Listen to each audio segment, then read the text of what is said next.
Welcome to the NFL Clutch Sunday Report. All the afternoon games are done, so we're going to talk until a little after Sunday night starts. How you guys doing? We know Matt's having a rough time right now. He's having a rough time. Was that supposed to be a run design by Cousins there at the end? I was a little confused the way he was holding the ball and huddling down. At least it was just the like, crowd, just come sack me. At least the crowd didn't get to him this time. Oh, poor man. There's going to be a lot of changes coming soon. Well, it was a tale of two different halves, two different games. Our first one, absolutely phenomenal. The first half was incredible. And we played some damn good ball all day long. We were 5 for 5 on fourth down, including that wonderful one in the first half. I was like, what the hell is going on here? But burning those two in the third quarter killed us. And I said to my wife, and I said it again, and I will always say, if you burn 2 timeouts in the third, you deserve to lose. I feel that it was a tough break. By the time I walked in here to start setting the stuff up for the stream tonight, you guys were still down a touchdown or 2 touchdowns. Then I looked on fantasy and I'm like, holy shit, they scored. I didn't even think you guys were going to come back to even have a chance at the end to tie it. But that one thing about Cousins, he has not quit in any game you guys played. No. I think that boils down to his work ethic, even from Michigan State. He never quits on his team. And when I look back even on his injury stats from even college, he only missed 1 game in college. 1. Yeah. And while work ethic is really good, it doesn't win you championships. No. So my biggest question for the Minnesota fans is you're 1-4. So right now with playoffs, if you're thinking playoffs right now, probably slim to none. Do you trade Kirk Cousins at the trade deadline? Because you're probably not going to re-sign him anyway. So do you just take the loss now and get some draft picks and hopefully be able to reload? Or do you hold on to him for the rest of the year and hopefully you can turn it around and try to make a wild card spot? Before you answer that, Chris, do you have the link up? Yeah, it's in the group chat. Okay. No, for the show. Oh yeah, I sure did in the group already. Okay. All right. In the words of the iconic Jim Mora, playoffs. Don't talk about playoffs. I hope we can win the game.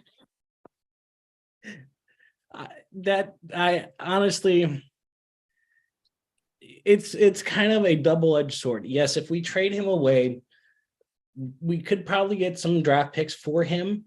I mean, the Jets could use him. I don't know really other quarterback hurt teams that really need him. Carolina's their own ball game, but if we trade him away, does that mean we're going to hurt our chances of re-signing JJ? So we look long-term, short-term. I'm thinking we got to do a long-term. So let's trade Kirk away, get some picks, and maybe, just maybe, we can lose enough and maybe sneak a top 5, because the top 3 quarterbacks I want, of course, the USC kid. I would like Quinn Ewers out of Texas, but I'd also like Shedeur Sanders. Shedeur Sanders, well, got a little bit bad news. According to his daddy, he ain't coming into the pros this year. Really? Yep. He's supposedly staying at Colorado because he does not want to be in the same draft as Caleb Williams. Oh, so he wants to be number 1 overall. Yeah, he wants to have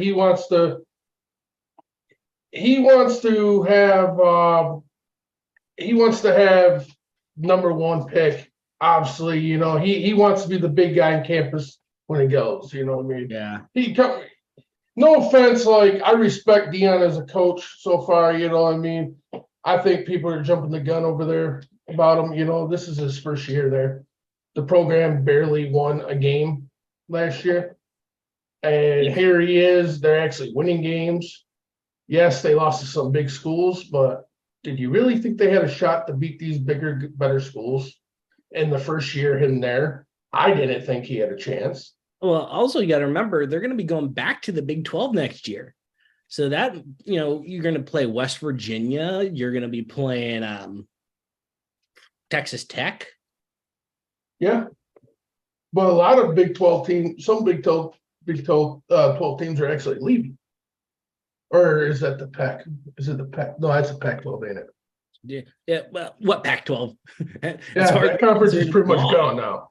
But so I could see it why, and he's a Sanders. You could tell the kids about his money. Mm-hmm. So the Caleb Williams. It would be nice. I mean, if you trade Kurt away overall, that's where you would want to get. But here's the catch-22, and this kind of screws Minnesota, I think, a lot, being in the QB market for him, is Carolina's 0-5. Mm-hmm. For some reason, they traded their number 1 pick to the fucking Bears for last year's. So you're looking at Chicago. That's probably good chance they move on from Justin Fields this year. And they can still Caleb Williams right from Minnesota before even Minnesota has a chance to grab him. Because they would have the first and second pick if Carolina gets the first pick. Trade him to Chicago. We don't want him. Of course you do. He's better than Justin Fields. I mean, Kirk Cousins is not a Actually, come on, man. Justin Fields last week on Thursday night, he actually showed signs of a quarterback. He threw away the ball instead of getting tackled. I used to see him hold the ball. I'm not and able he to watch trusted his throws for a change. I'll give you this. Justin Fields played another great game as a quarterback. But I really don't know if that's just Justin Fields or made him look both good. Defenses didn't show up. Because if you ask me, Washington in the first half never showed up. The Bears stomped them. But did you see some of those catches made by Moore? Yeah, I did. Moore made Fields look good. Moore overthrew Mooney 2 times that I know of for sure. They were completely overthrown. I mean, Mooney was trying to even leap out to catch them. And Mooney's a good receiver. Exactly. DJ made him lolook good. But thing he is, wasn't afraid to throw, Chris. He wasn't afraid to throw. No, he wasn't. I'll give you 100% on that. But if you go back to that second half, Washington starts making a comeback. And then they made mistakes at the end that just concealed the deal for Chicago. Not saying they would have fully came back and won that game, but when they finally showed up and started playing, they had a chance to actually come back. So to me, I got to see more, but Justin Fields should definitely got some confidence over the last 2 games, and maybe he can save his job in Chicago. But at the same time, Chicago, and they're very desperate over there. So who knows what they're going to do? Also, the fact that Justin Fields has this dark cloud hanging over him because he is an Ohio State grad. He is he played most of his career in Georgia, but Ohio State's where he was drafted out of. Ohio State's not had a really good quarterback program since the 1940s. Well, Ohio State sucks for quarterbacks. I got to kind of stop you guys because, I'm a Michigan fan, so this is fucking hard for me to say this, but I think that it is finally coming to a rest. Unfortunately, it's not Justin Fields putting that shit to rest. It's CJ Stroud. Because the motherfucker just won again. 3 games in a row, he's literally balled out. And And he's he's actually looking like an elite quarterback. he's not thrown for an interception this season. No, he was really good in college.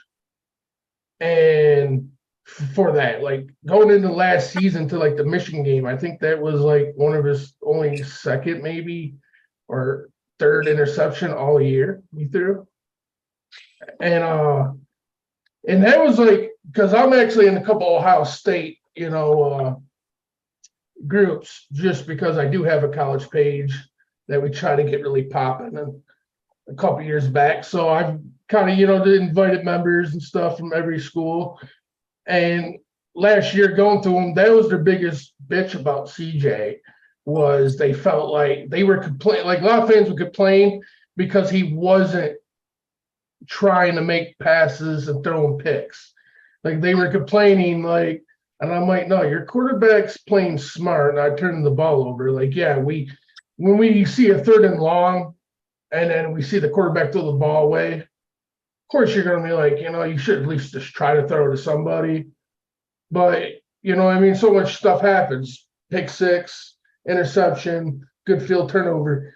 So I mean, he's had that ability, but like Brooke was like you brought up and Brooke was saying, is all these quarterbacks from Ohio State have got into the NFL and hasn't really done much. And I feel like they do have a lot of pressure on them.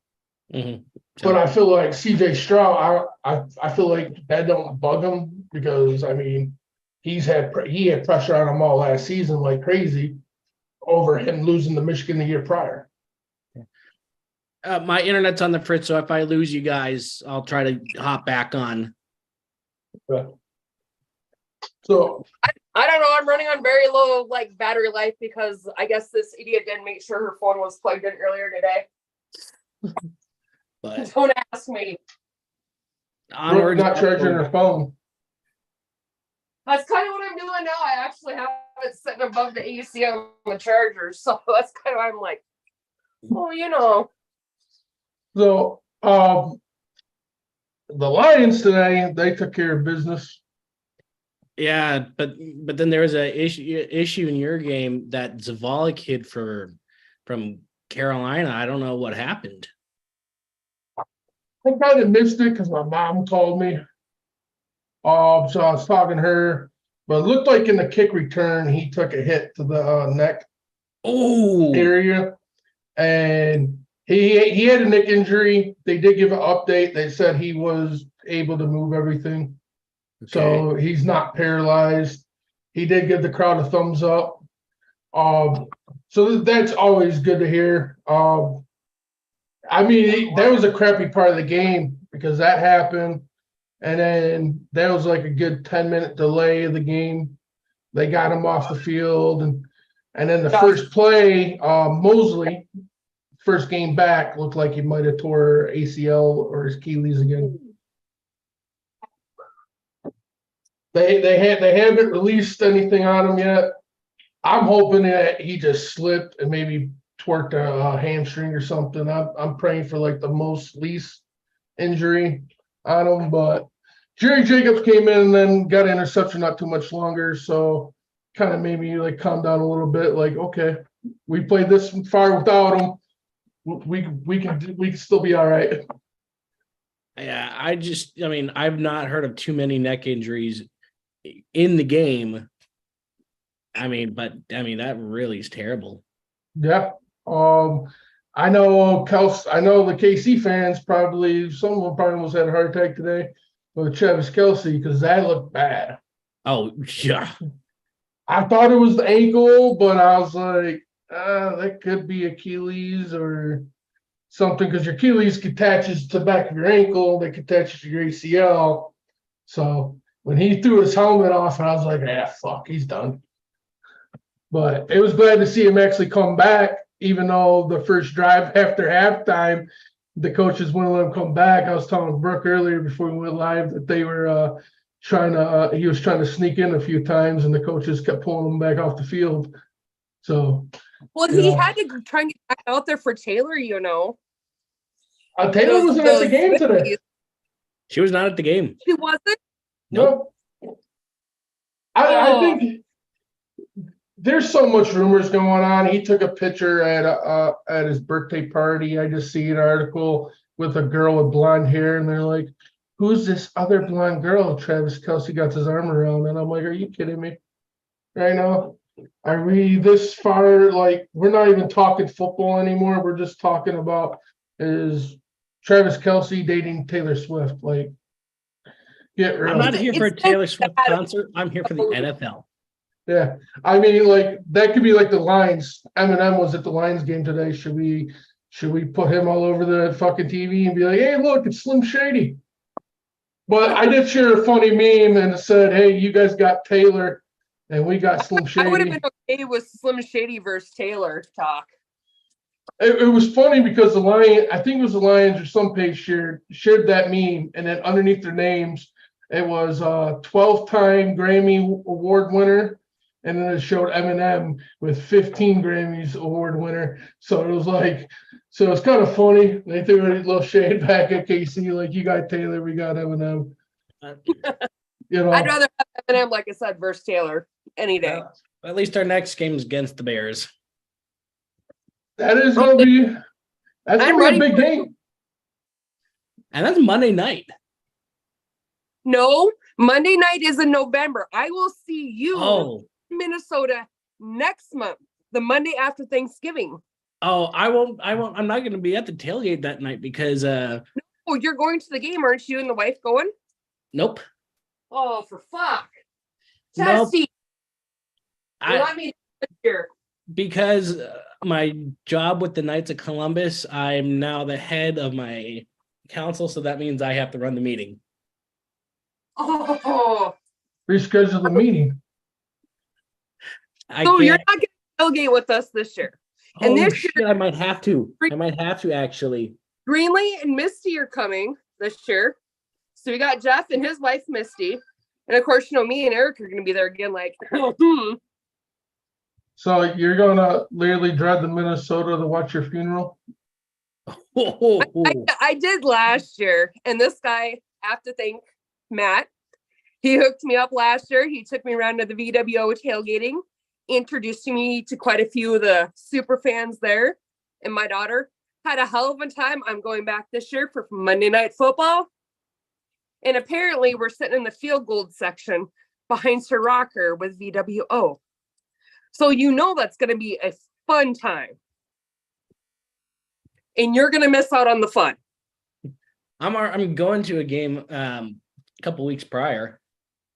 Well, That's not the game I'm going to the cities for. So now I'm a little butthurt. I'm gonna have to try to see if I can get tickets for at least another game. Well, Get tickets for at least another game. Up and I don't have to get it on the airplane. I already got my tickets for one game. Which game is that? The Saints Vikings. Ooh. That one might be a good one. Yeah, with what the Saints did today, holy shit. So I said that one might be a good one. so we got some comments here. Dave Llewellyn, who does a show with me on Tuesdays, said no one's training for Cousins this season. It's not over by any stretch. The schedule will get better. The team is going to be fine. I mean, I agree. I'm not saying they're going to trade him right now. I'm talking about more at the trade deadline if there's no chance at the playoffs. So if I didn't make myself clear, that's what I was talking about. Because I don't see anybody training for quarterbacks right now, except maybe the Jets. Did they end up losing or winning, the Jets? I don't know. They were actually beating Denver, but Denver was coming back. But then I I did saw part of the Vikings game, so I switched off. I did see that, and then I got distracted watching Philadelphia and KC just for fantasy purposes. I kept going back and forth. So the Vikings' next 3 games. I'm listening. Hey, Siri's listening. Okay. I'm sorry about that. My Siri decided to. So our next 3 games at the Bears, the 49ers on a Monday night, and then at Green Bay. Two out of three of those games you could win. I The mean, I'm Bears- not going to rule you out of 49ers either. Because, I mean, obviously anything can happen any given Sunday. But if I would have to say, you could definitely win 2 out of the 3 of those Bears- games. for sure. I think so. And the Packers. I think Minnesota could beat the Packers. The Packers ain't the Packers with Aaron Rodgers, obviously. They are a very beatable team. Nope, Jets actually pulled it out today and they won 31-21. I thought they did. I was gonna say they were ahead of Denver.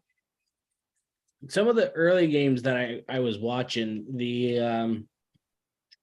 that Giants, Dolphins, and the Ravens, Steelers were 2 of the best early games. Yeah. The Steelers got a dub against the Ravens today. Oh shit! Yes. Upset. I believe that puts them in first place in AFC North right now. That's an Yeah, upset game against the Ravens of all teams. Holy! But fuck. it was a bizarre upset. Yeah. I didn't see any of that game, so There was at one point a blocked punt that went out of the end zone, but they called it a safety. what? Yeah. Yes. No, yeah, that's how it works. If you don't get the ball, wait a minute, it went out the end zone? It They went out said- But who they- touched the ball? Technically, okay. If so they had to touch the ball for it to be a safety. yeah. That's dumb because it would have been the opposing team that hit it. God. No, because if they don't touch it, it hits the end zone, it's a touchback. But if you touch the ball, it becomes a live ball. And then if it rolls out of the back of the end zone, it's like stepping out of the end zone and it turns into a safety. Because think about it, because how much times have you seen a guy call for a fair catch, the ball hits him, the other team recovers because it's a fumble because it touched the player. It's the same concept. Well, they also have that stupid rule too. If there's the kickoff or whatever, and how is it the player touches it out of bounds or whatever? That one play stupid years ago, Chicago got the ball at like the 40-yard line. Yeah. I mean, we've seen it was my calls team. like that happen all the time. I mean, you can go back to the Seattle and Lions last playoff game. Calvin Johnson fumbles the ball in the end zone. The ball's rolling out. And the Seattle guy touches it with his hand and helps the ball go out, and he gets the ball back, and then they get the ball back at the 20-yard line, I think it was a touchback. But it should have been a fumble and it should have been our ball because the Seattle guy actually touched the ball and pushed it out. So I mean, there's all a bunch of questionable calls. I didn't see that part of the game. There was another game I was watching, but in fantasy purposes, because I was playing the second place team in my league, and I was paying attention to all the guys I had. It was another crazy game today was the Cardinals. I didn't watch that one. Cardinals in Cincinnati. The Cardinals. The Bill. I missed the Bills They game. lost. Josh did put up a good front for a comeback. If they would have got that onside kick, I'm almost assuming the Bills would have won it. Almost. That onside kick was stupid as shit, though. Excuse my language. Cost me points in my one fantasy league. All I know is whoever had Jamal Chase in fantasy today definitely got some damn points. Actually, In my league, he put up over 44 points. Moore put up 44 for me. Give me 1 second. I'll actually let you know.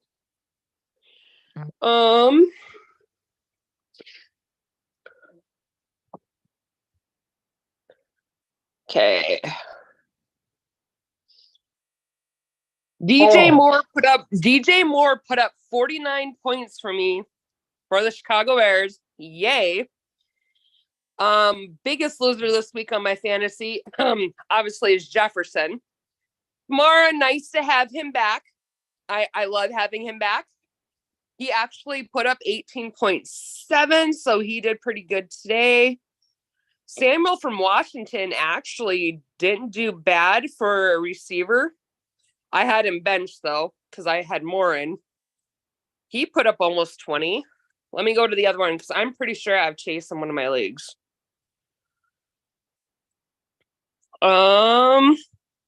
Montgomery, solid 19. Talk about another surprise this week. Running back, Zach Moss out of Indy. 34. He put up some big points. Chase for Cincinnati put up 39 points. So far, out of all the fantasy numbers I'm running, the big winner, whoever has DJ Moore, is sitting pretty because he's outscored everybody so far.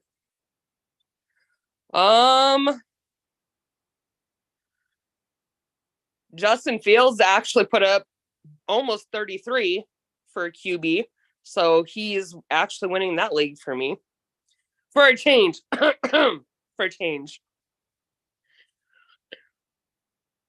Ridley for the Panthers, who I believe won today, right? Didn't the Panthers win? No, the Panthers did Yeah, not they win. did. They played Buffalo. That's the onside. No, Ridley. Jacksonville won today. No, the Carolina Panthers played Played Buffalo Bills. No, they didn't. They played Detroit. Who? Carolina. Or Jacksonville. Yeah, Jacksonville played the The Bills. Jaguars. There we go. Shit, I'm about as bad as you last week on trying to get my team straight. Ridley for them. He did good for Jacksonville. He put up almost 21 points in fantasy. Jacksonville's running back today put up 34 points for me. Let's see. I think Dennis is going to come on, Diggs? hopefully. Diggs did good. He put up a solid 24. Talk about some good points by a tight end. Philadelphia's Gordette. Yeah. He blew up my one fantasy. 25.7 for him. That's awesome. I'm sorry, for fantasy from a tight end. That's good. Yeah, because I'm not going to lie, I was nervous because the number 2 team that we were playing, he had Gardner on his team. He had that tight end, and I'm like, and at first he did not have a shot to even beat me today. And then he started going off, and I was like, oh my God, are you serious right now?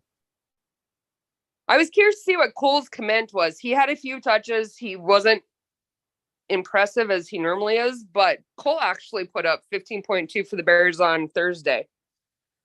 But so far, the biggest numbers I've seen on any of the fantasy has been DJ Moore. He balled out. He shined for Chicago. And I could be wrong. Like I said, we're not all done with all the games yet. And that was just by scoping only 3 of my 7 fantasy leagues. But I have kind of almost the majority of the same players. Yeah, that's not bad. That's not. Fantasy, I don't know about how many else has noticed, but to me this year, fantasy's been hard. Like, you usually be able to fill in players to fill in for injuries. Like in my league, I don't know if it's just because my league's smaller this year, but there's like none of those little diamonds in the rough. I will tell you, Chubb. Chubb has been a person I've had for the last probably 3 years on fantasy. I always try to get Henry, Chubb. Those are 2 of my main people, regardless of how it runs. When Chubb got hit that night, the first thing I am doing is I am going through fantasy. And that Ford kid, he's been balling out over there. So that I don't know how I found him, but just by watching and what little bit he did after Chubb went out, I was lucky enough. I lost the week before in that fantasy, so I was first on waivers. So I got him in 2 of the 4 leagues that I lost Chubb in. So I was a little heartbroken, but trying to find, like you said, that diamond is hard.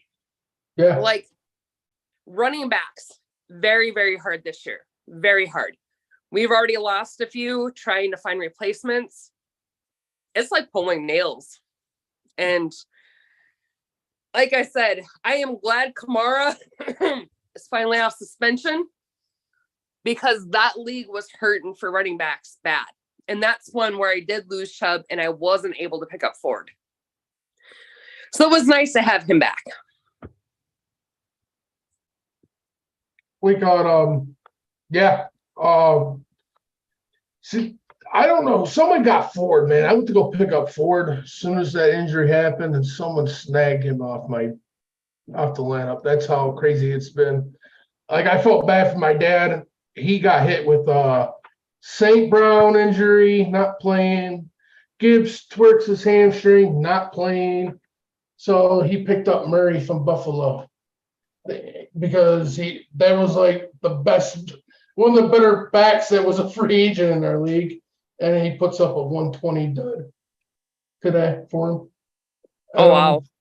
So it's been rough. Quarterbacks have been rough this year because even the good quarterbacks have been doing crap. Allen. I think I got Patrick Mahomes in my league. I think Patrick Mahomes has had 1 week above 30 points. I have Josh Allen in 2 of my leagues, in which I never picked QB first round. Never. Actually, let me rephrase that. He hasn't even broke 30 at all this season in my league. Well, that's what I said. In my leagues, I got Josh Allen. And last year, he was big for points. Yeah. This year, in 2 of the leagues, and I probably wouldn't have got him in the 1 league because I never take quarterbacks. I usually, you know how I draft. I draft usually running backs first, unless JJ is out there. And I will admit, a couple times JJ has been out there. I've sacrificed a running back to pick up JJ and DJ Moore. I did sacrifice in 2 leagues to take them first round. Allen has done shit for me. Unfortunately, I picked up Jordan Love, and I would surprisingly thought he was gonna suck. He's actually a couple of weeks, he's done better than some of these guys that put up big numbers. Yeah. Like numbers. Justin Fields, obviously this week, he's almost put 40 in that fantasy league for me. And I wasn't even going to pick him. He was my quarterback was my very last pick in that league. And I ended up with Justin Fields. If that tells you anything. Dude, we call it, yeah. It's not even putting up big points. No, I actually just put a waiver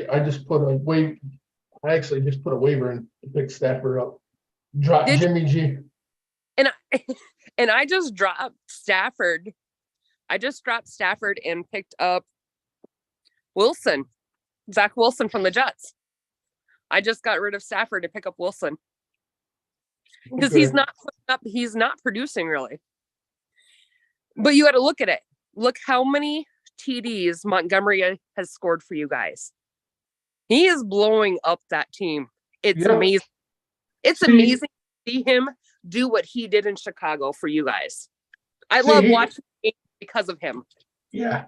See, it was funny because all the Lions fans were really butthurt when Jamal Williams didn't come back. And they were like, well, why we sign David Montgomery? Not Montgomery, but fuck. God damn it. What's his name now? Which one? Our running back. It's not Montgomery, is it? It's David Montgomery's the Chicago Bears one you guys have. That's Oh, been yeah. See, why am I thinking of your old running back? Cohen. Yeah, I was mixing them up. My bad. But anyways, when we signed David Montgomery, a lot of Lions fans were like really pissed off about it because they wanted Jamal back. And I'm like, dude, this is way better than Jamal Williams. Like, I love Jamal. I loved his personality. I loved him hyping up the crowd. I love him as a person and a player. But in reality, he scored all those touchdowns last year for us from the 1 yard line. Montgomery scoring these touchdowns from 10 yards out. He can do way more than Jamal Williams. North south catch the ball like you've seen today. Everybody, there was Lions fans saying we would lose this game because we didn't have Gibbs and we didn't have St. Brown today. And I'm like, are you kidding me? We have still good receivers. Like, yeah, losing St. Brown, not going to sit there and say couldn't hurt us for a game. A little bit, yeah. But our offense still put up 42 points today. With They no did Gibbs, with no St. Brown, and our rookie tight end stepped up, scored not one, but 2 touchdowns. He's actually been an upgrade and been putting up better numbers for us than Hawkinson's done. You know, so this team right now is really starting to show that this ain't the same old Lions. But by one of the any things you guys probably got with Montgomery, you guys didn't have with any other running back. Monty is small. means. He can push the ground and he powers through. He doesn't stop. He keeps his legs going until he is completely down. See, He is also a good blocker. He's not just a running back. He is an excellent blocker for other plays that help those receivers give the QB time. Monty's a multi-purpose dude. Chicago fucked up because Poles didn't want to pay him. And now look where we sit. I'm going to be honest. Herbert, I like Herbert. He did good. Johnson is a little on the fence. I seen him run over Packers at Soldier Field. Oh my God. I'm sure you've seen me post it, that clip where he was there and he was just straight running over Packers during that opening game. But nobody is Monty. Monty's for the money, man. He gets the job done. He's a good runner. He's a good catcher. He's an all-around player to help that team. And I am so happy that he's with you guys. And like I've already said it how many times, even on the CCP podcast when I very first started this year before we moved off to do the clutch again, because it's my group, everybody's group. It's for the fans, not just Chicago. The Lions have the North this year. You guys, Dan Campbell has a good team, and it's clicking on all cylinders. And obviously, I'm hurting Packer fan feelings because I've already butthurt a couple of them this year because they're not number one. It's time for you guys to shine. But you guys have one hell of a running back, and I miss him. And I do watch more Lions games now because he plays for you guys. Like I watch more Baltimore, more Charger games. Yeah, we got one thing I loved about that signing was I looked his numbers up, and Chicago has a shitty O-line. Mm-hmm. Especially last year. Your O-line was not good. His numbers running the ball with the bad O-line was pretty good. He's great. I mean, and now you put him in Detroit. I think today he has 8 touchdowns already, something like that, or at least 6. Well, he had 3 last week?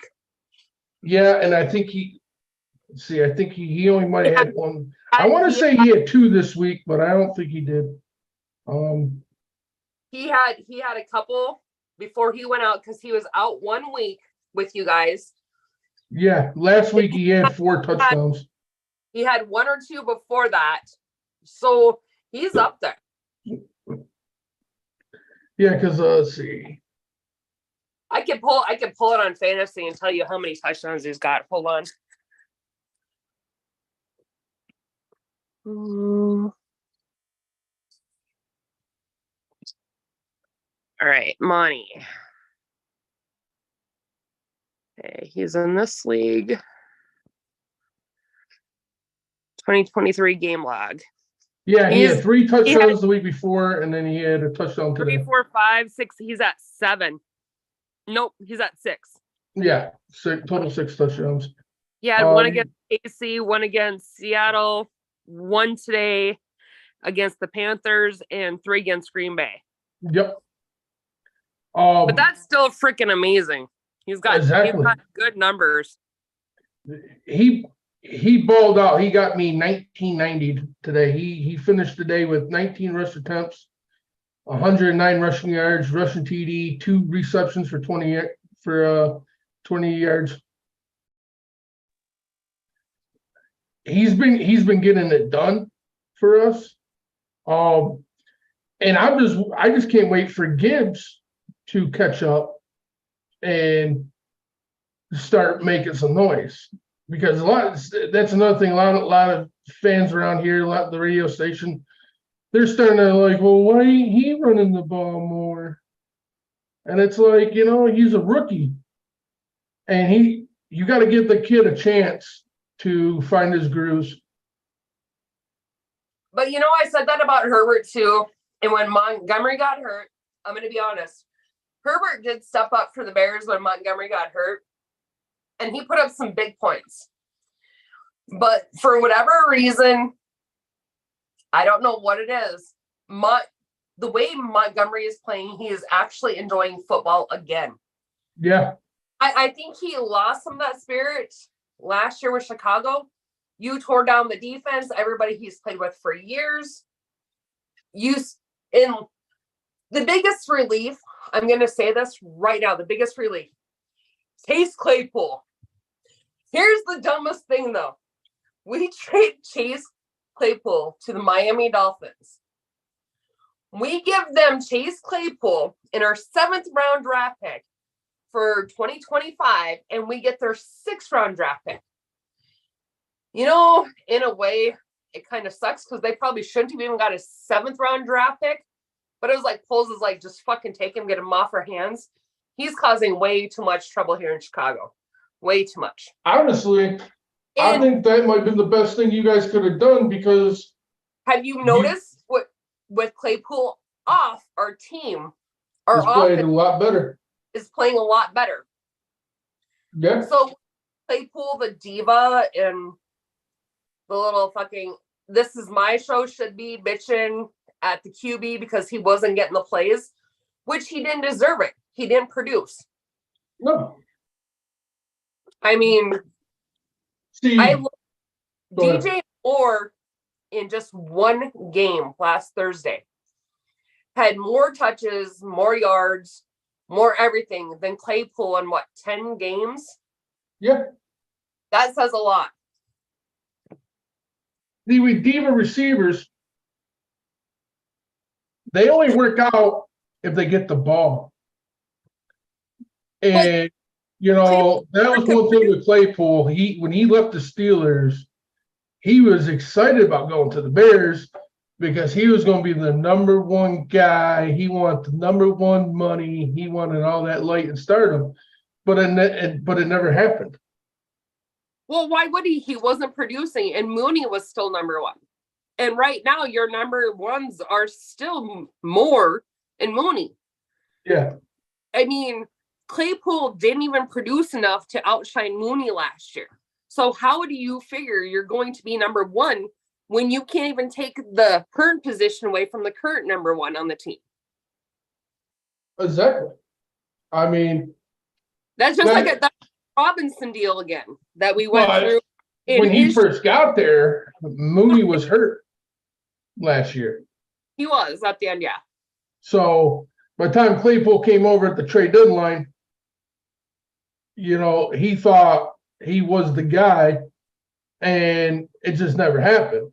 And honestly, I thought I put the blame on Justin Fields.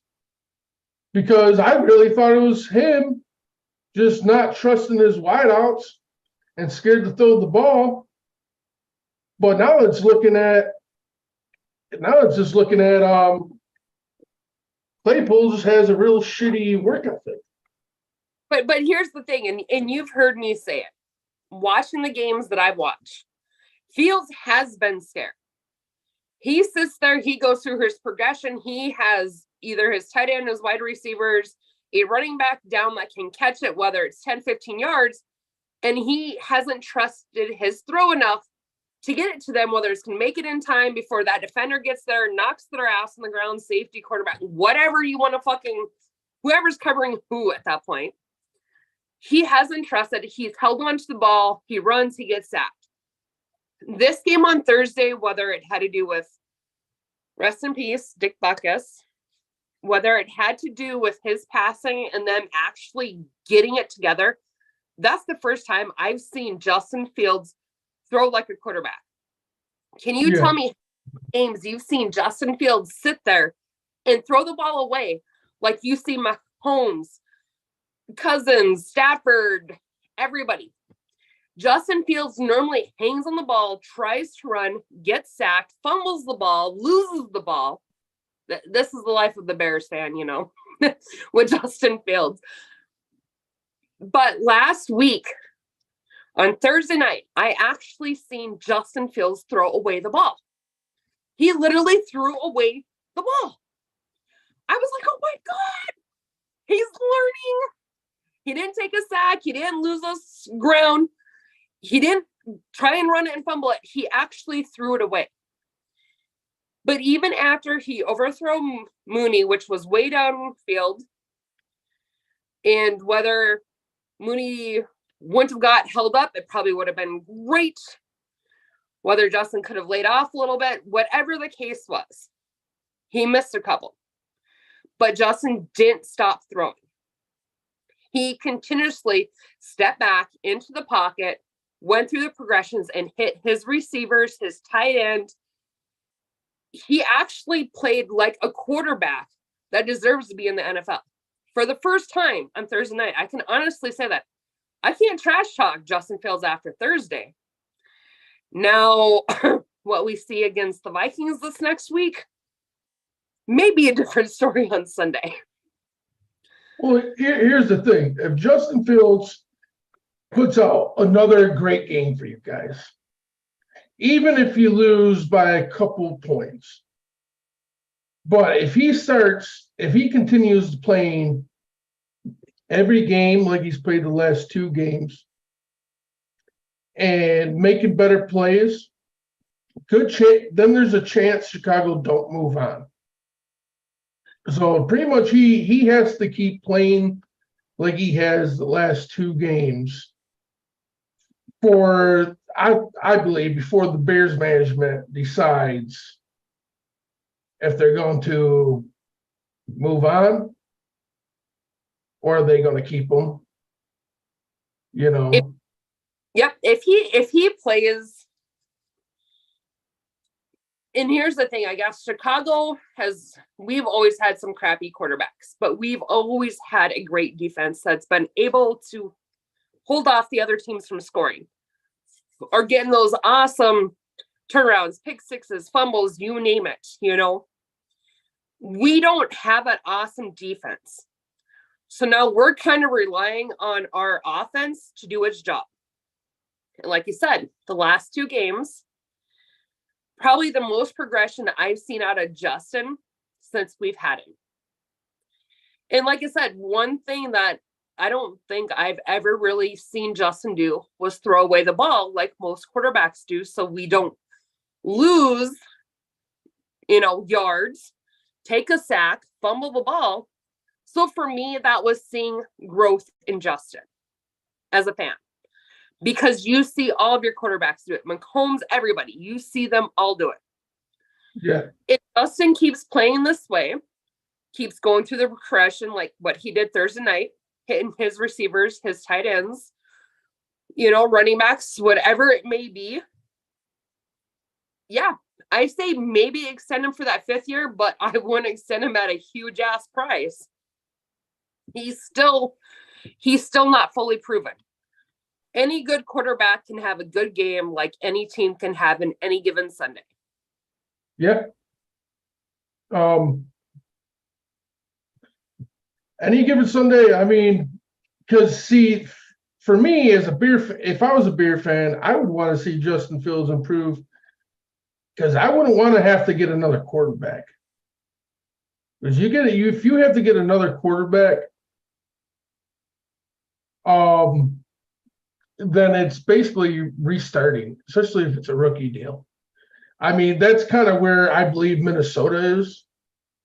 But Go ahead. But how many good quarterbacks are coming out of college this year? Caleb Williams, and then there's going to be a few, because to me, you can't go off of the early scouts. You can't go off of the early reports on who's a good quarterback, because to me, you have look at the guy, look at Patrick Mahomes. Yep. When he came, Tom Brady wasn't drafted in one round. 6th round, 247 or 243, I think it was. Yep. And look at Herbert's. Who thought Herbert would ball out the way Herbert did? And Herbert got thrown in his rookie year playing. Yeah. He got thrown in 3 games or 4 games into his rookie year, Herbert. I mean, look at Brock Purdy. Yep. Mr. Irrelevant, last pick of the draft in the 7th round. When did Howe go? I think Howe went 3rd or 4th. And look how good Howe's doing. Yeah. With that team. So to me, it really depends where you put these kids, who you put around these kids, and a lot of work. Because to me, and that's why sometimes I get nervous. Like when there was so much rumors that the Lions possibly drafting a high quarterback last year to replace Goff, I was like, fuck you guys. No, I didn't want to deal with that. And I'm really hoping I don't have to deal with it. And as Goff's playing right now, we're not going to have to deal with that. Because I think Goff's, if he gets playing this year, he's getting a contract extension. And then possibly, and now we got Hooker. So if Goff leaves maybe after his contract extension, we have Hooker that's been in the system for multiple years at that point that could possibly step in and be that QB for us. But the thing is Goff, even when he was with Hottie Matati McVane, sorry, y'all know what I think about that coach down there. That's no news. But he still played good down there, which was surprising that you guys swapped quarterbacks for them down there. And it was just Matt went to go win them the Super Bowl, but he's done shit since. Was it because Matt was so pissed he balled out? But look at Goff. He's been steady for you guys. Yeah. He has literally been steady, and he has been growing with this team. He's been doing good for you guys in Detroit. Maybe he just hot weather over there. Because he don't have the pressure anymore. And that's the thing. When you get, because that's the problem with the NFL and a lot of teams, I believe, is Goff took them to the Super Bowl. A lot of people try to come back and be like, no, Goff didn't. He had the best defense. Okay. Well, how many teams have made it to the Super Bowl with a shitty defense? Not many. You got to have the 1-2 Then they're like, well, Todd Gurley carried Goff to the Super Bowl. Okay, that was the same year Todd Gurley fucked his knee up and was never the same afterwards. And he played a Super Bowl injured, and I think he played only like a percentage of the snaps because he literally couldn't run the ball. Akers was a rookie, and I believe, or maybe I don't even know him. It wasn't even Akers then. I forget what's his name now. But his the backup running back played, and Goff played the Patriots. The Patriots turned the game into a defensive struggle game. It was the lowest scoring game of all Super Bowls history. and they lost. They didn't get their ass kicked. You know what I'm saying? But it's like they've tried to make every excuse that Goff didn't get his team to the Super Bowl, and it's like that's not the truth. So basically, what it came down to is why the Rams are such an underdog team this year is because all that money, all those players either retired or had to leave because they had no more money. And that's why they traded. That's why Matt, their coach, McFlay, met with Stafford in Mexico on vacation and brought it up like, what would you think about if we trade it for you? Da da da. And Stafford is like, yeah, I don't want to go through another rebuild. And he asked for the trade. So Matthew wasn't pissed by going to the Rams. He asked for that trade to go to the Rams. He did. He was because when he asked for that trade, that's when you guys got rid of your GM, your head coach. You went through and you cleaned house. But if you ever watch some of the stuff, because that's when we were in the big trash talk groups, remember? Yep. If you ever watch some of the stuff Tim Isaacson and the rest of them posted on there with Matt, he was already pissed with that team and the Lions halfway through. It wasn't his way or the highway. He thought he deserved better. He was better than everybody, whatever. But look at him now. Like I said, first year he went over there, he got the Super Bowl. His wife thought she was queen shit and got in trouble and kicked out of one of the stadiums. What was it? Was it last year or the year before? I can't remember. I can't remember. But she got kicked out of one of the stadiums because she lost her temper with a fan. So that one was kind of hilarious. But yeah, really, where are they now? I mean, if you watch their team, where are they now? They've been stale since then. They have been. And look at the Lions, though, with Goff. You guys have progressively been getting better, and better. So Goff, to me, he's a good QB. Yeah, that's what he needed. He needed a team and a city and coaches and players around him that didn't pin the Super Bowl loss on him and had confidence in him. And as soon as he came here, we gave him confidence. Our coaches got him confidence.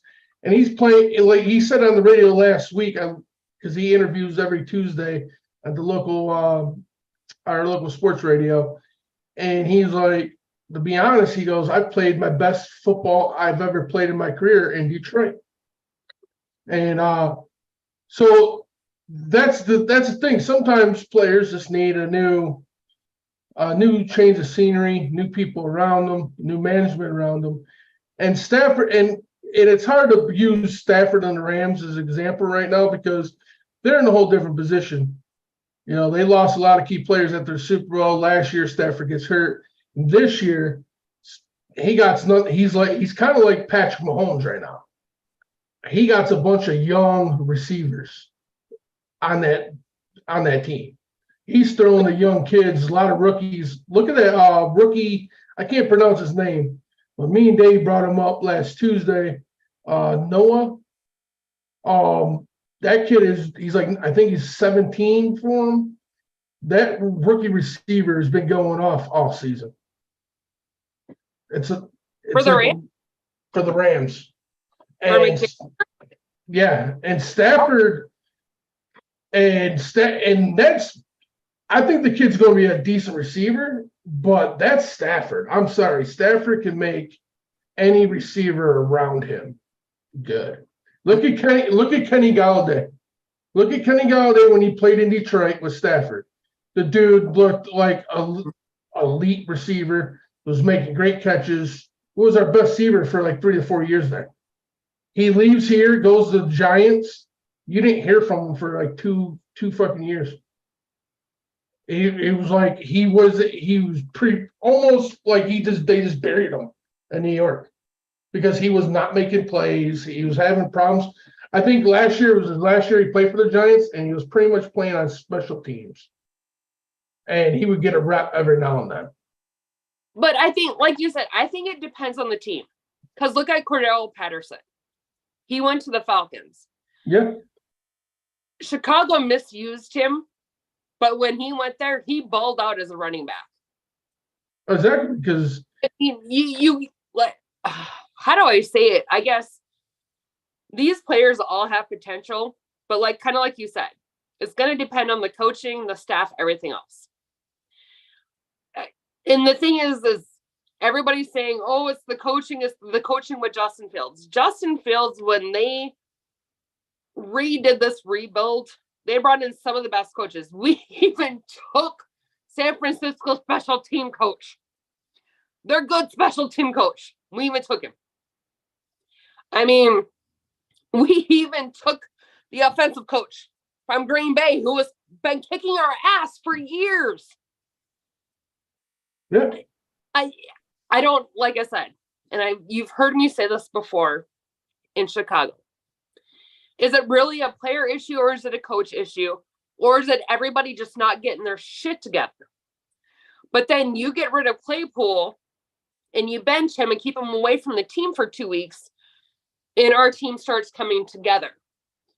So does it take one bad apple to upset the whole fucking apple cart, and you actually have to remove that player, keep them away from the team, away from practice, away from the games, everything, to turn it back around? yeah. I Believe mean, it or not, I mean, honestly, look at the Lions last year. Faith and Matt yet. Look I at still than John Fox. Don't give me. look at the Lions last year. We started off 1-6. 1-6, Brooke. We trade TJ Hawkinson. The very Yep. next week, we win. We win again. We win again. We win again. And honestly, I was pissed when we traded TJ. I didn't think TJ was a cancer in the locker room by any means. But as soon as that motherfucker left Detroit and went to Minnesota, Detroit started winning. And now look at Minnesota. I'm just kidding. I mean, you got a point. Don't get me wrong. TJ can be a great tight end when TJ wants to be a great tight end. But then it just, it's never consistent. This kid, Laporta, came from the same college, same system as TJ, and the kid's been playing lights out for a tight end. Yep. So it's like, and he's a 10 times better blocker. He's faster. The kid's playing better than TJ's played for the whole Lions career. Now, don't get me wrong. TJ had a pretty strong year, I felt like, for Minnesota towards the end. He scored a few touchdowns. But to me, Minnesota, and you can't really blame their management so much because they were the top team in the North for a couple of years. The only team they would give them really a challenge for the North would be the Packers. But they made the playoffs. So for them, they had a big question this year was break the team down, rebuild, or try to make room on the salary cap as much as they could and to keep this team together and try to do something this year. That's what they chose to do, but they kind of had no choice but to do it. Now that's why I brought the Kirk Cousins up with Matt on, because by trade deadline, if they have no shots at the playoffs, that's when Minnesota is lately. I don't care what anybody says. It might not happen. I'm not saying it's going to happen, but at some point they're going to sit at the table and they will discuss what are they going to do with Kirk Cousins. Are they going to try to trade him at that point if somebody needs a QB, or are they going to re-sign him, or are they just going to let him walk at the end of the year? You know, my little trash talking little person almost wanted to come out when talking to Matt, but Matt is not going to be there, as he said, on Monday night or the tailgating. Last year, he actually met me down in Minnesota. Michelle, his wife, was not able to be there. Love that woman. Great friends with them on Facebook. They're NASCAR fans, football fans. We talk trash all the time. But after watching Thursday night game, I was undecided yet if I was even going to make the trip to Minnesota this year. Last year it was fun because last year, actually, tomorrow would be 1 year and I would be at US Bank Stadium. And the Bears actually played decent last year against Minnesota at that stadium. Bears normally win at US Bank. But here's the thing.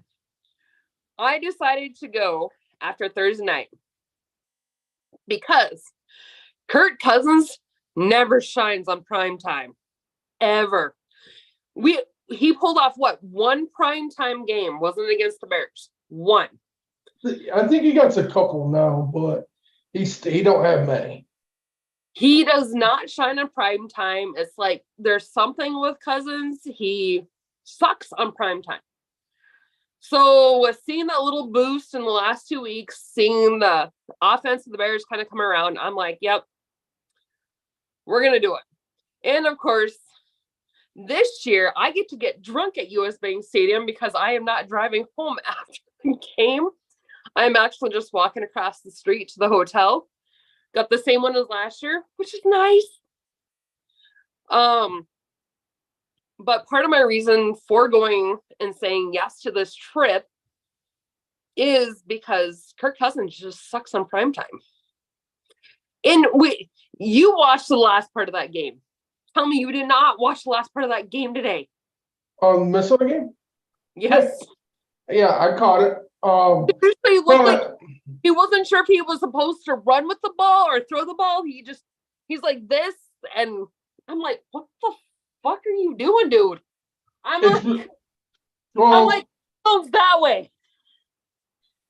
Well, if you notice, he had 2 to 3 different defensive linemen coming to that line at him, and he was just trying to just find a way out of it to throw that ball, but then that D lineman got him.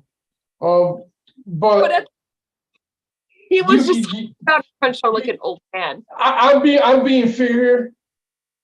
You cannot blame Kirk Cousins for that last drive. He had no timeouts. The clock was completely ticking down. I mean, I give him props to even get the ball clocked with 5 seconds left on that clock to even run another play.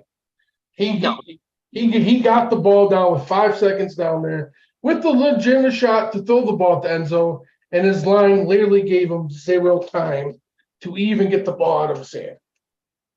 Well, I think he had time, but he didn't even, like, when he stepped back, it wasn't like he even pulled the ball back to even throw. It's just like he held it down here like he was going to do a run play.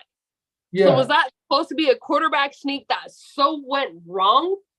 Because what I noticed, he really didn't even pull it back. He just huddled it. Yeah. Well, see, because maybe if you could go, if you go watch that last play up on YouTube, if you could find it and rewatch it, you're gonna see the D lineman starting to come to that line as soon as he gets the ball. That's why he hurdles it so no one can knock it away from him. And then he starts trying to backpedal out of the pocket to give the receivers time to even get open. And that's when the guy comes in from the other side and sacks him. So, like I said, you cannot blame him on that. You're doing a Hail Mary. You got the O-line they have to get their blocks. They have to give him time to actually let somebody get open. Because when you're doing a Hail Mary one shot, you can't just throw the ball. You got to let your receivers run for a minute, get to the end zone because you got one play, one shot. There's no do-over. Unless somebody gets a pass interference call and then maybe you get a free play. But that's just, we all know how that goes in the NFL. That's just a hope, pray for a miracle. Because that's when they don't like to throw the pass interference flag is at the last play of the game. I mean, how many games have we watched that that there was legit pass interference in the last play of the last couple seconds and they never call it? Because they don't, you know what I mean? They don't want to change the outcome of a game. We've had a lot of shitty fucking calls this year on games. Calls I've never even heard of through my whole life of watching football. It's definitely been wild. If you ask me. Here's me. It's like, do these refs now go home and study this playbook? Are these plays just being added what the F is going on? I've never heard of this shit ever. Ever. And it's like, never in the history of football I've seen plays just like this, and that's never been called. That's something new to me, dude. Every year, it's in like that every league.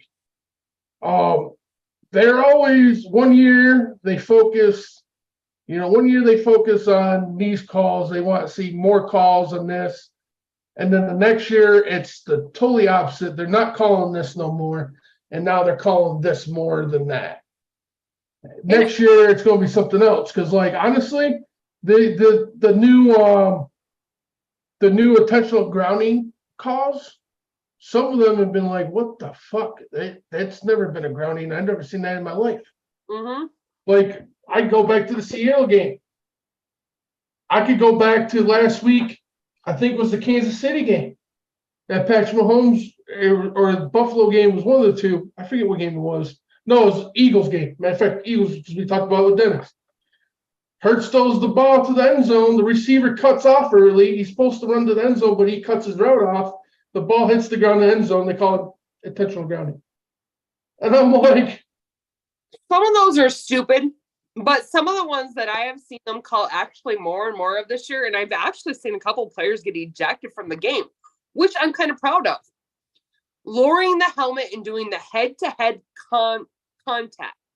When you're after a receiver or a running back to take them down, where you got your defensive players literally lowering the helmet like a ram, that's how players get hurt. That's how people like Chubb, everybody else gets taken out of the game.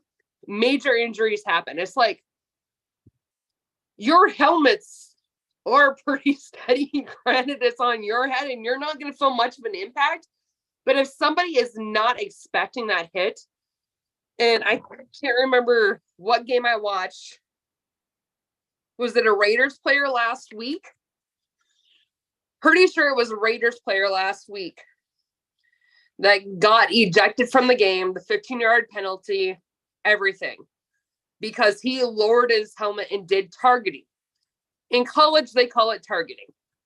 In NFL, they call it, what is it? Is it unnecessary roughness or aggression? I think they call it helmet-to-helmet contact. They call it something else in the NFL than what they do in college. In college, it's targeting. If you lower your head to hit, it's targeting. NFL is something different. And this year, I've seen actually quite a few refs now calling that, which in the past, we really haven't. Yeah. One, though, that I'm getting tired of seeing is on your QBs, the unnecessary roughness call.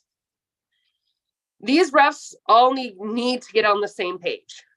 If you sneeze on a quarterback, it's an unnecessary roughness. This one over here, you can tackle his ass to the ground after the football's gone, and it's not. Yeah. These refs need to get on the same page, and I've always said this before. Our refs sometimes need to be held accountable. The NFL has been coming back in and finding players after the game for calls that weren't made in the game. Yeah. Why aren't our refs being fined and charged? Because they don't get paid that much money. They really don't. But here's the thing. Start suspending them. Start stopping their pay. Yep. I mean, because at some point the refs need to be held accountable to make the games fair across the board. And I think we might flat out don't give a shit, call stupid plays, stupid shit, turn a blind eye. Yeah. And I think we might start seeing that happen thanks to Major League Baseball, because they had an umpire that they suspended for making bad calls. And then he came back and finished the season, and he was still making the same bad calls. And then as soon as the regular season ended, they announced that he's been let go from umpiring. And they need to do the NFL though. So hopefully the NFL and other sports leagues take notice of that and come up with something, because that would be nice for referees that keep making wrong calls multiple times. And to me, the only thing I ask with the rest is just be fucking consistent. Mm-hmm. Just be fucking consistent. Just like Charles Harris for the Lions today got roughing the QB. He hit the dude. He hit fucking Young in the chest. He did leave the ground when he hit, but he already left the ground to tackle him. Hit him in the chest. They fell down. He fell on the side of him, and they called a rough of the passer. And it was a clean hit. Young wasn't hurt. Wasn't a serious fucking sack where it was scary or anything. And he gets a flag, and it's like, are you kidding me? Like, Goff, the other last game, literally got picked up and slammed. You didn't call shit then, but now you're gonna call this. Like, and that's where it's like, nah, man, you got to keep it consistent. And that's what the NFL does need to look at, because some of these refs do change the outcome of the game. This is going back to the Tony Corinthia call for fucking against Pittsburgh. Seriously, taunting? And here's the ref who sticks it out to fucking hip check the Chicago Bears player and then pulls out his flag and throws it. I'm like, you just hip checked our defensive player. It wasn't taunting. And that did cost the Bears the game against the Pittsburgh Steelers that day. And, these refs need to be held accountable. They are sometimes changing the outcomes of games. It's not just the Bears games. I've watched other games that changed the outcome of. And it's stupid. They need to be consistent all the way across the board. And if the NFL, being a league like it is, has the power to put these refs in check, my question is, why isn't Hellman doing it? Exactly. Here's another one. Here's another good point I just seen when I went to my wall of Facebook. Aiden Hutchinson, the most interceptions by defense linemen through 2 years in the NFL history. Really? Mm-hmm. He got another pick off of Young today. Ouch. I missed that. Well, like I said, today actually I had the TV on the red zone, so I had kind of the 4 games going back simultaneously. I wasn't watching one Pacific game. I did watch the Lions for a bit, and I watched the Vikings, of course, because they're NFC North. I'm going to watch those games. Exactly. I actually, my Fire Stick where I get an NFL Sunday ticket for free. I actually put it on at halftime for the Lions because I already started watching it on regular cable. So all right, second half, I'm going to switch there so I can start checking other games. And then for some reason, when that game was on, the picture was like so dark, it was shitty. So I was like, all right, the Wi-Fi must be for some reason messing up. So I exited out, went back to cable, finished the Lions game, and then went back there, and then it got good pictures for all the other games.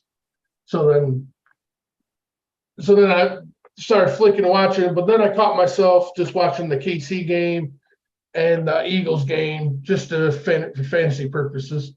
And then top it off, it seemed like KC would get into the red zone. As soon as that got done, I would look up and see Eagles are in the red zone, so go back. I was trying to watch all the games, but they kept going in the damn red zone, so I was trying to see who was going to score. You know how fantasy goes. I know. Well, that's like I said. Usually, me. I have the Fire Stick up. I can pull any game for the NFL. I usually watch one Pacific game in the morning, one Pacific game in the afternoon. Of course, when I'm working the bar on Monday night football is on. Saturday when I'm working, I always got Notre Dame on. We won't even talk about that shit. Hey. It's been a rough weekend for me. I won't talk to Notre Dame. I used to respect Notre Dame as a college. Freeman was mad last night. Freeman was mad. I couldn't believe Notre Dame lost. It was between from when I had a chance to actually watch it, because actually when I come into work, I turn the TVs on. I'm not gonna lie. My boss knows I watch football. She knows about the podcast. She knows about all this. So when I come into work on Saturday, I will always switch it to the channel that Notre Dame is coming on or is playing on, depending on what time I go in on Saturdays.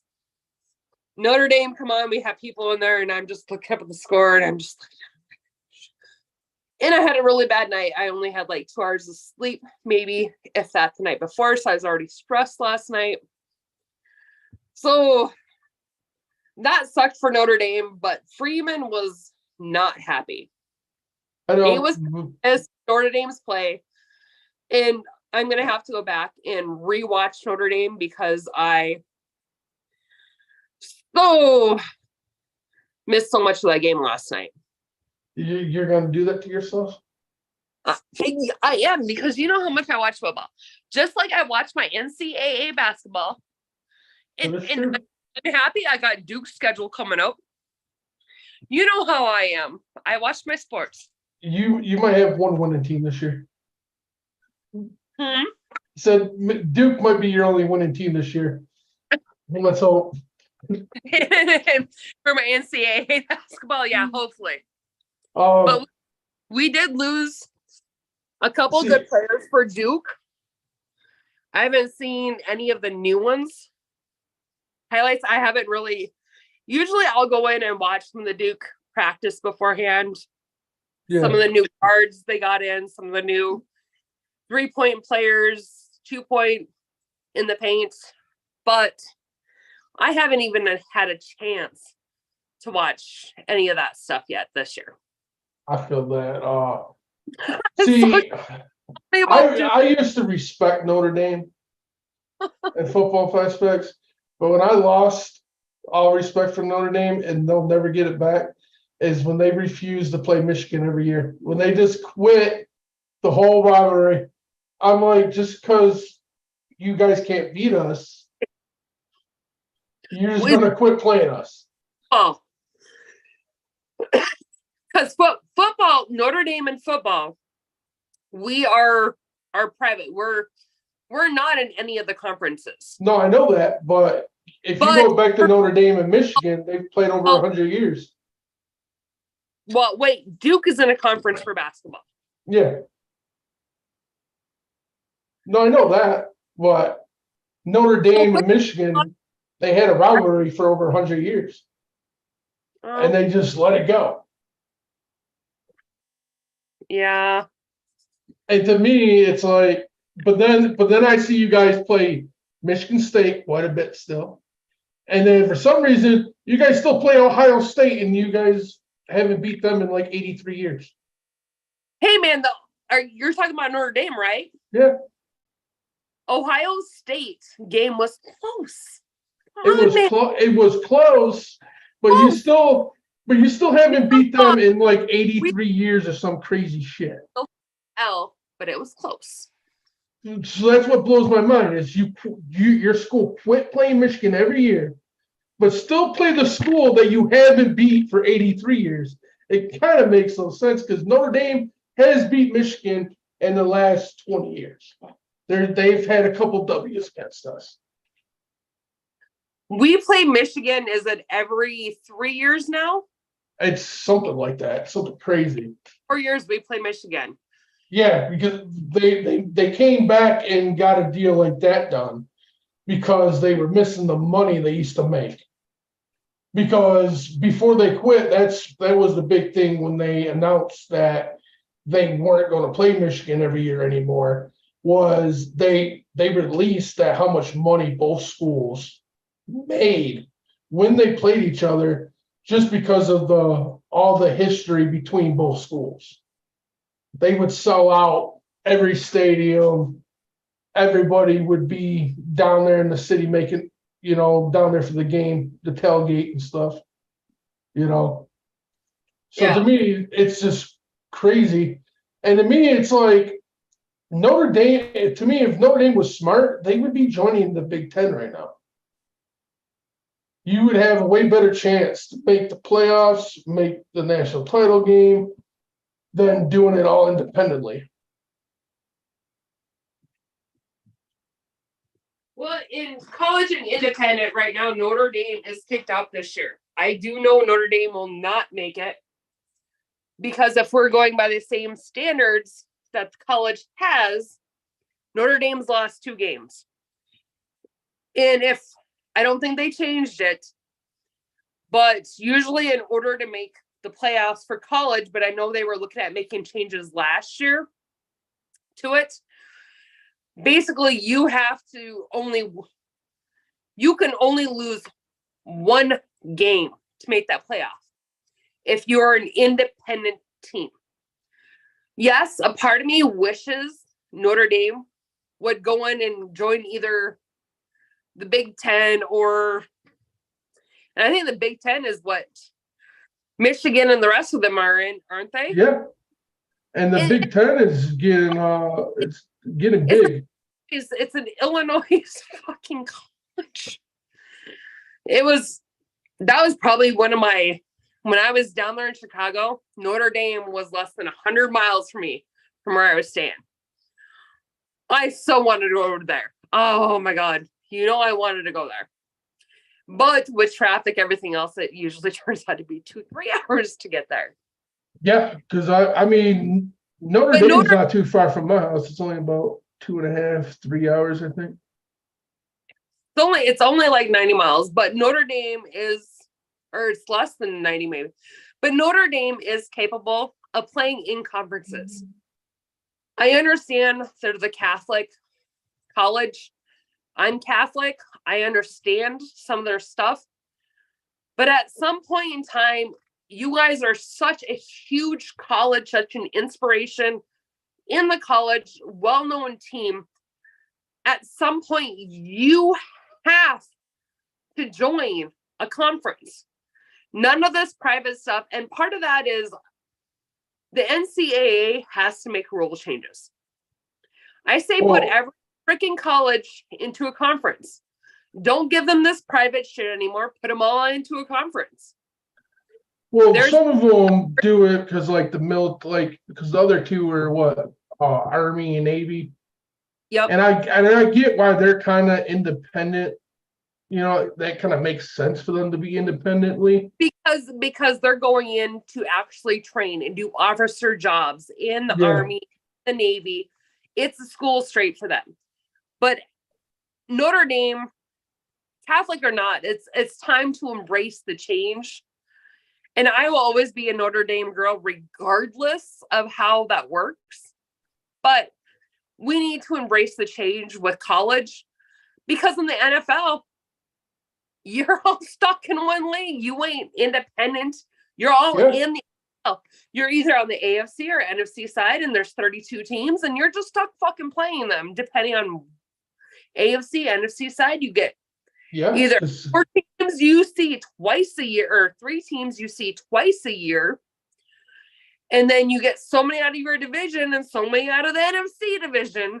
I mean, it's like, and you get in especially college now, like next year, the Big Ten, USC's joining the Big Ten, UCLA's joining the Big Ten, Oregon's coming to the Big Ten, Washington's coming to the Big Ten. Oregon will be a good one in the Big Ten next year. Oh, the Big Ten, they're bitching about Michigan having an easy schedule this year. Next year's fucking schedule is fucking crazy because it's Oregon, Washington, Ohio State, USC, and then the rest of the Big Ten. USC is not really big that yet. It's still a big school. It's a big school, but their football program is not advanced enough. Now, Oregon's football school is advanced. We already know the Oregon Ducks, they're fucking advanced. So, but you're forgetting about all the national titles Pete Carroll won it when he was at USC. But they've had a couple of down years since. I'll give you that, but I wouldn't say they're not an elite school because they got a good team this year. They've already lost a couple. I mean, they've lost a couple. I think they only lost one. Was one of them I'm pretty sure Notre Dame played them and already beat them. Possibly. I'm pretty sure we played them. Was it last week or the week before? I'm pretty sure we played USC. Or we have them coming up because I watched the USC game for No, a reason. USC is 6-0 right now. They're Okay. 6-0 and they're ranked number 10 nationally. So look at their schedule. I'm pretty sure Notre Dame plays them coming up because I watched USC at work, not this Saturday, but the Saturday before. And it was somebody that we had played. So I was watching USC and I watched them for a They reason. got Notre Dame October 14th. Okay, this so weekend. that's why I was watching them, because I was like, you know me with college, same with basketball.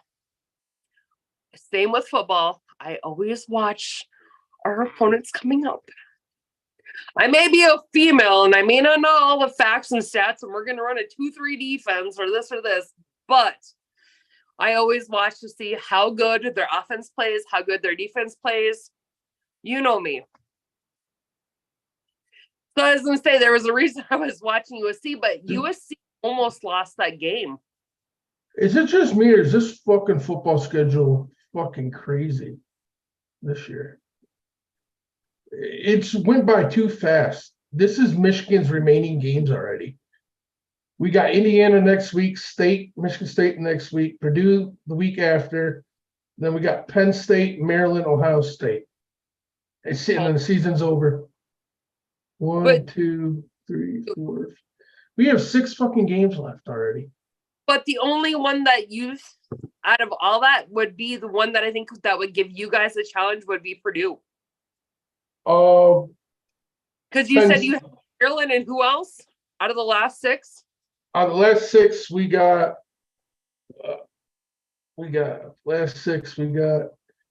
Indiana this weekend, State the following. We got Purdue, which I'm not worried about Purdue so much. Penn State's going to be a hard game. Penn State, Purdue. Purdue's not even ranked.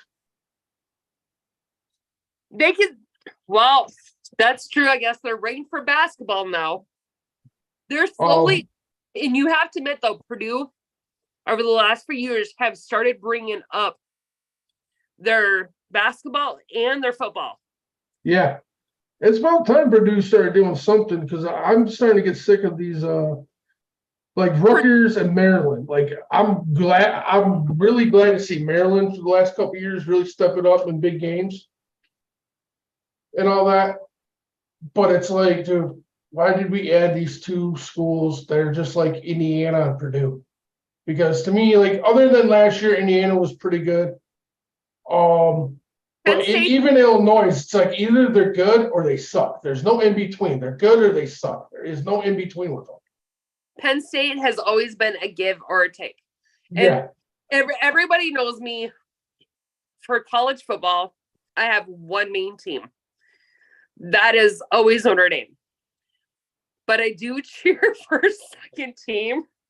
And it sucks when they play each other, which I am grateful they play each other just kind of like Michigan every 3 to 4 years. And that is the Miami Hurricanes. My dad was a huge Miami Hurricane fan. My dad was a huge Duke fan. So then you were pretty pissed at him last night, weren't you? I'm glad I didn't follow in his footsteps, but I still Duke. I've always kept Christian Laettner. I grew up watching him. He went to the Timberwolves in Denver. Denver was close to us. I am a huge Colorado Rocky fan. Everybody knows. I got a question for you though. Denver Avalanche. So there are some teams close to the shitty teams. You just keep getting shittier. No, Denver Avalanche was pretty good for hockey. Not better than Detroit. But Colorado Rockies, yeah. They were actually probably one of the first baseball teams I ever seen play at Mile High Stadium. First year they come in as an expansion team with the Florida Marlins. So I do wear purple, silver, and black. because I do wear Rocky gear. Avalanche, you hardly ever see me wear it because I'm really not big into hockey, but I do watch it. I do have some Minnesota Wild gear because I live close to here, and I kind of do like watching the Wild play. Basketball. Duke, my dad was a fan of them. Like I said, as a kid, I grew up watching them. Blue is the favorite color for me. So I've always stuck with Duke. Not sure how I become an Irish fan, but I'm assuming that has something to do with Illinois and the Bears. And considering most of the players back in the day come from Notre Dame to Chicago. If you probably get it, Chicago has probably drafted or picked up most of the Notre Dame players. So I'm assuming with their history, that's why I picked them up. I mean, granted, it's not that far of a drive from Chicago to go scout Notre Dame. It's not. And look at Cole Kmet. That boy. He's decent. He could be better if they used him better. He could be a top 10 defense if they would use him properly. Or not defensive, maybe tight end. I'm sorry. It's getting that time of day. I didn't even drink nothing today. I'm kidding. I'm giving you But shit. I got tired last night, fell asleep for a minute, and then I did go out and then a friend called me and I ended up going out to the bar. Probably the first time I was out past 2 a.m. in a long time. I do have to say, I kind of had to laugh. We had that tight end sneak for that first down. Yeah.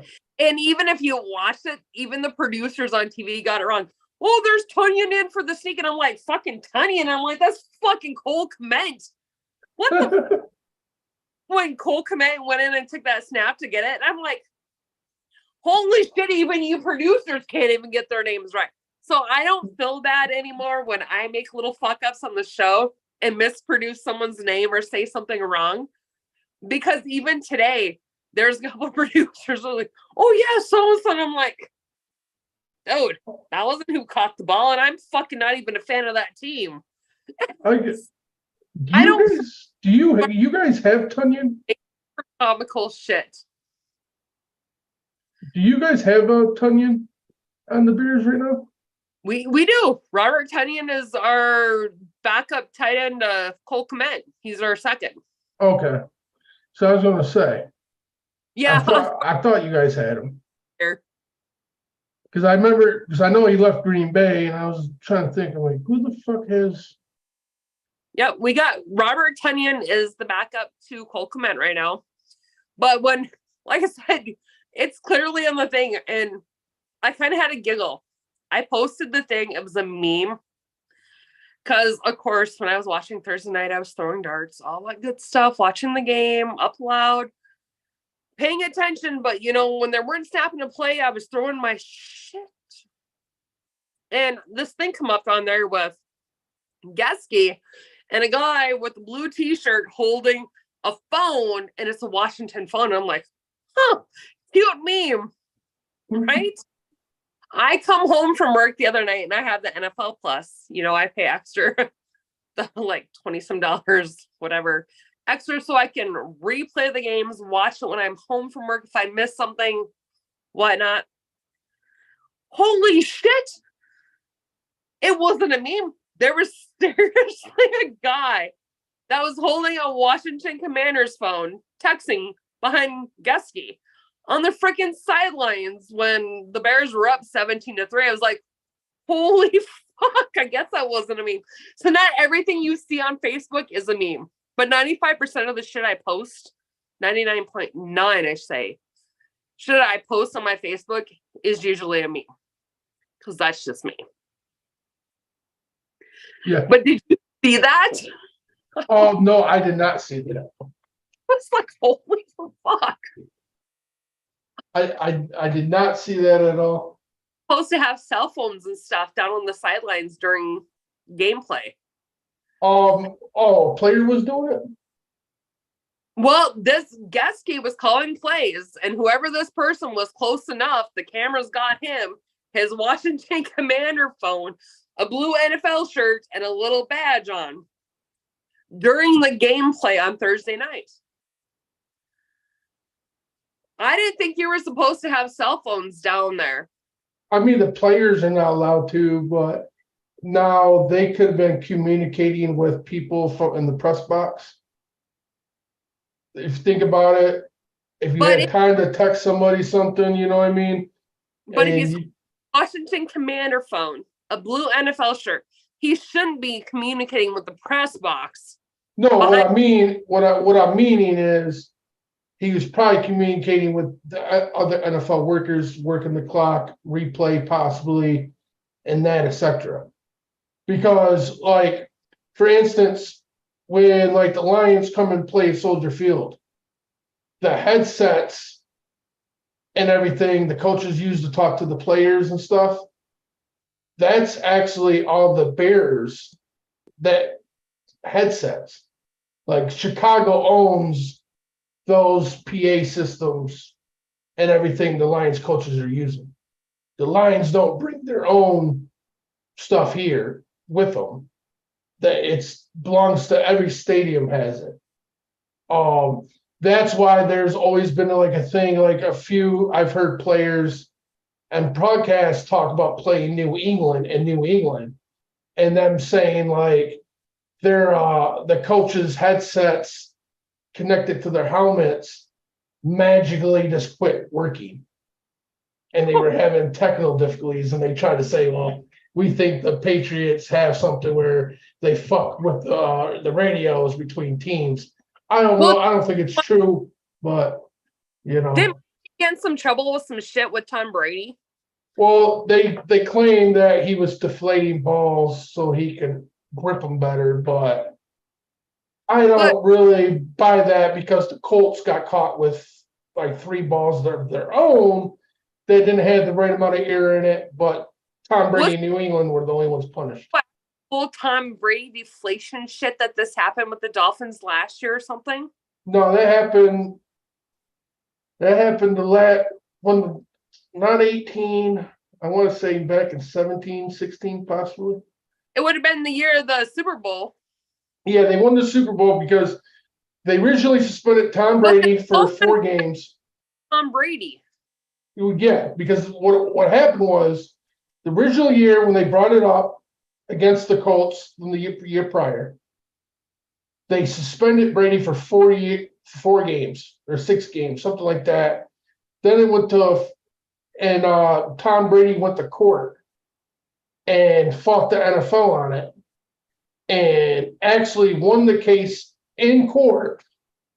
So they had to reinstate him. And then the following years when they actually finally got him suspended for 4 games.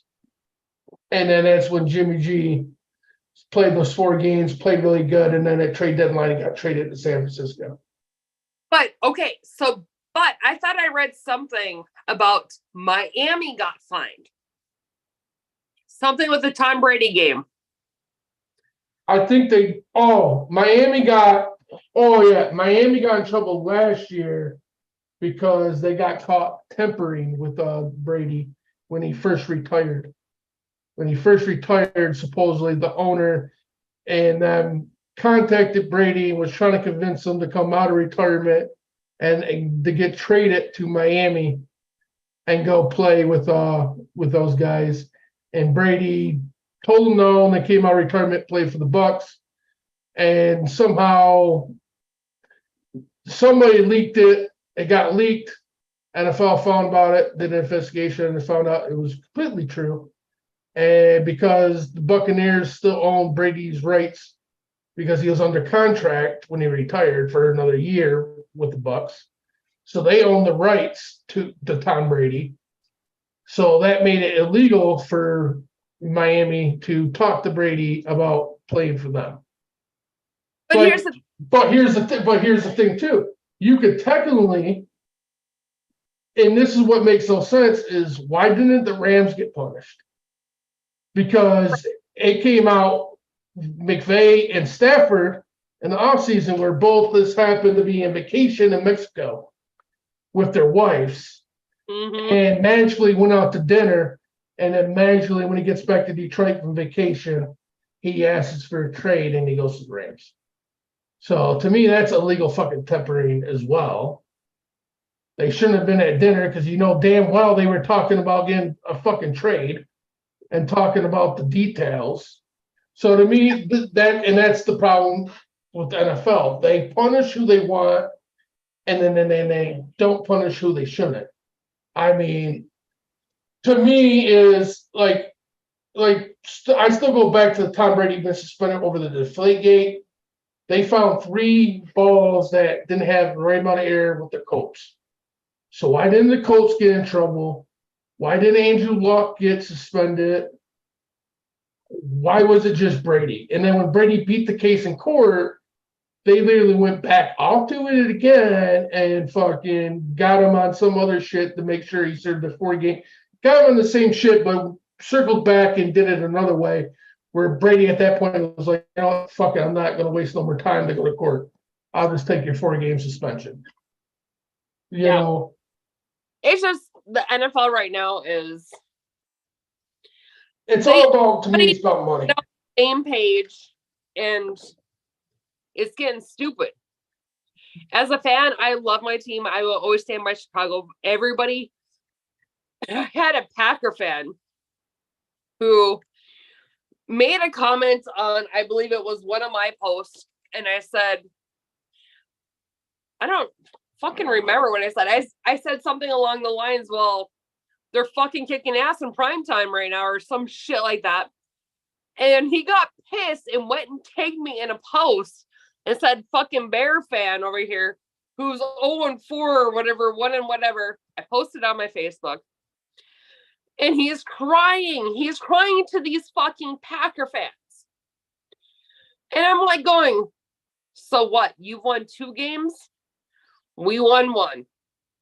What's your fucking point? I mean, seriously, the Lions are going to take the division this year. Everybody who knows me has heard me say it. The Lions are taking the division. I have not steered away from that. Have I ever? No. And this guy sits there and says, oh, well, she can't take trash talk. Dude, I trash my own team fucking weekly. Do I not? You do? I post memes on my Facebook weekly. I take jokes.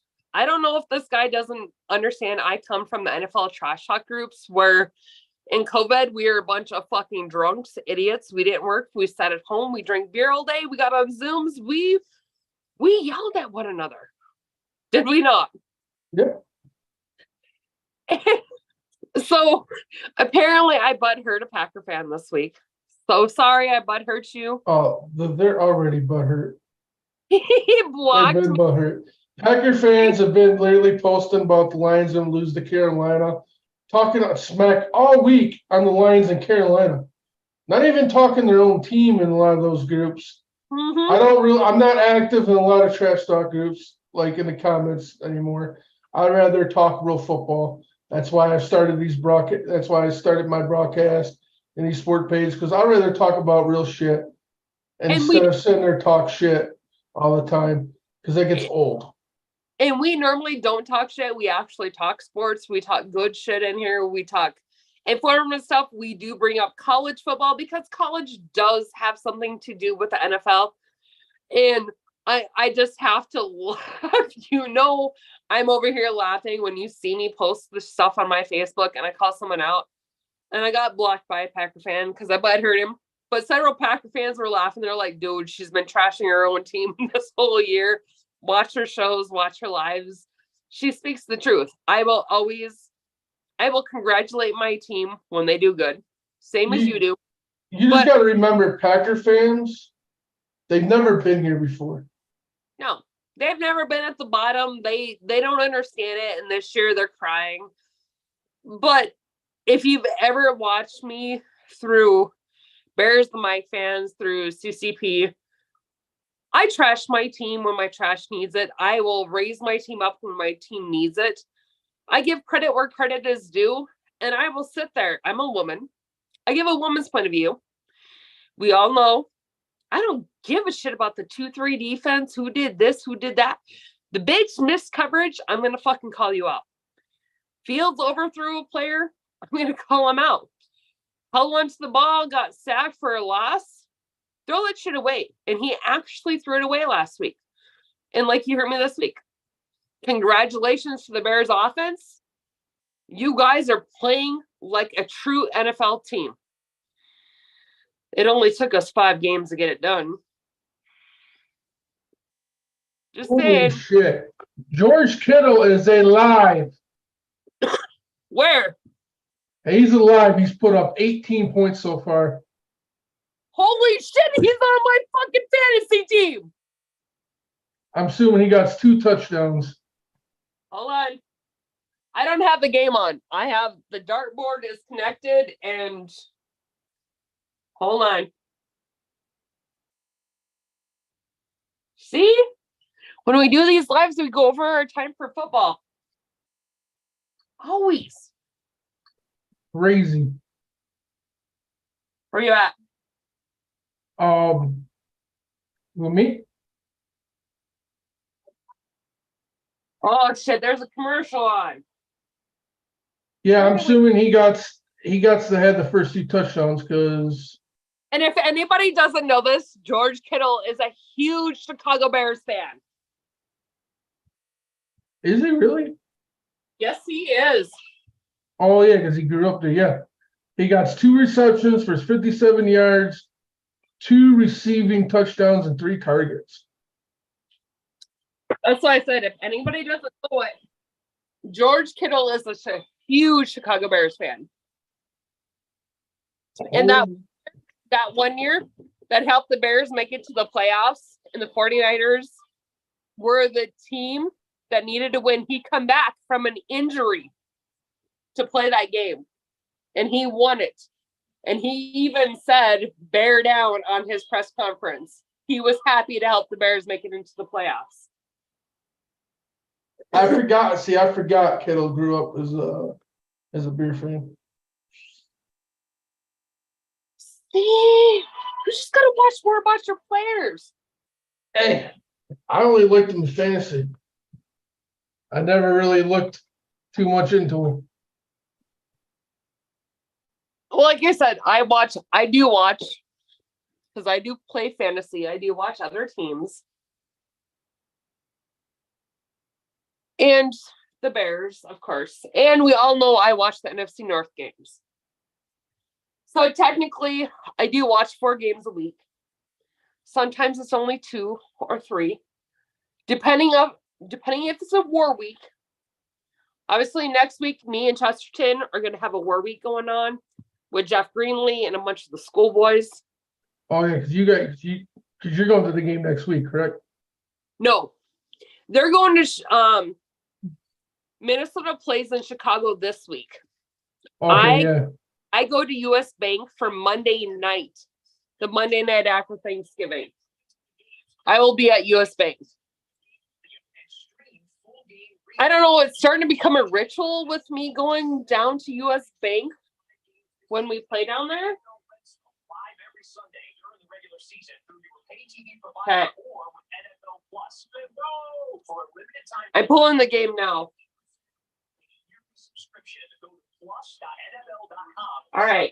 All right, Scotty, the Steelers. I don't want the commercials. Just so great a game, but sometimes they're the craziest thing. We'll relive yet another one coming up.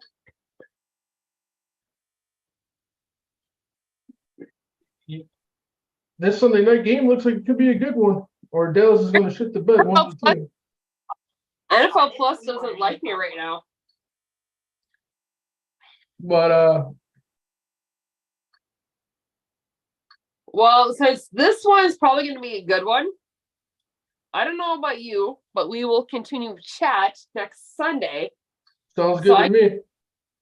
So I can watch the game. And hopefully, I know Matt's having internet issues. A couple of our other Vikings hosts were off today because they had work and stuff. Don, I don't know what Don was doing. It's his one day off.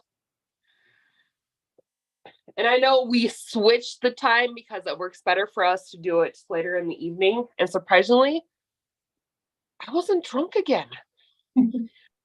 Holy shit. I guess that must be from Thursday Night Football where the Bears didn't make me drink during the day that we do shows. So that's a good thing. Always a good thing. Always a good thing when you don't have to get drunk and your team is actually producing. And me and that stupid word. I will get it figured out one of these times. You know that. I We hear will- that. We will be back next Sunday. Chris and Fourth and Goal Sports, who is our lovely producer, who I enjoy talking to, who obviously he puts up with my dumb shit every week. And Yep. throughout, because I do message him for the show, along with the rest of our hosts and our admins from the NFL Clutch. We all appreciate you guys tuning in. We are possibly moving, or not yet, to a different form. Not yet, but real soon here. Okay. So right now we are still doing this platform on Zoom. On Zoom, I don't see the comments on my end. Yeah. You do on your end, but I don't. But I think on the new platform, we'll start seeing comments to get more people. Also, the other thing, Chris is okay with, I'm okay with, I believe, right? Yeah. What people want to jump in from fans and talk, we're more than willing to allow that to happen. Is that correct? Yeah, I'm cool with it. As long as they want to come and talk real football. Not Real trash football, talk. no trash talk. We don't deal with the yelling, the screaming anymore. Chris and I have kind of evolved from the NFL trash talk huddle, the groups. We actually like football talk. Chris, you got anything else? Thanks everybody for tuning in for me. I'm still kind of tired, but hey. Yeah, for you guys tuning in, I'm also live on my personal show called Fourth and Goal Progress. We're live at Tuesdays at 8 p.m. every Tuesday with my co-host Dave.